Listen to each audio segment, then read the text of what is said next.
હવે તો ખાલી આ એક જ સીટ રહી છે, બાકી બધી 11 પૂરી. અરે કહેના ક્યા ચાહતે હો?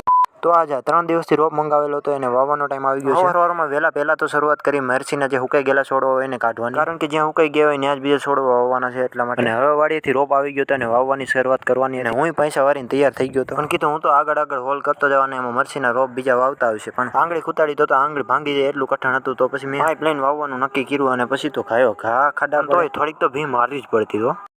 હવે રોપની બીજી પણ સીટો આવી ગઈ હતી, અને એમાંથી રોપ કાઢવાનું ચાલુ કરી દીધું હતું, અને સીટોમાંથી રોપ કાઢીને તગારામાં રાખીને પછી વાવવાનું નક્કી કર્યું હતું. એટલે પછી હું ઘડીક રોપ કાઢવા બેસી. અને આ સીટોમાં રોપ તો બધો એક ધારો હતો, પણ અમુક છોડવાના હુકાઈ ગયા, એટલે એને કાઢીને પ્રેમથી સાઈડમાં મેં પછી 2 સીટો ખાલી કરીને રોપને વાવવાનું કામ ચાલુ કરી દીધું. હું આગળ ખાડા કીરે જતો, અને ખાતી પાછળ રોપડા મેકતી આવતી, અને પાછળ બીજા દબાવતા આવતા, એવી રીતે વાવવા માંડ્યા. અને મિત્રો તમને ખબર હોય તો નીચે કમેન્ટ કરજો કે આ જે ધૂળ છે એ શેની બનેલી હોય. પછી તો ખાડા કરતા ઠકાઈ ગયું. 10 વાગ્યા સુધીમાં તો ઘણી ખરી મરસી સોંપાઈ ગઈ, અને હવે એક બાજુ સોંપીને બીજી બાજુ આવી ગયા હતા સોંપવા, અને પછી તો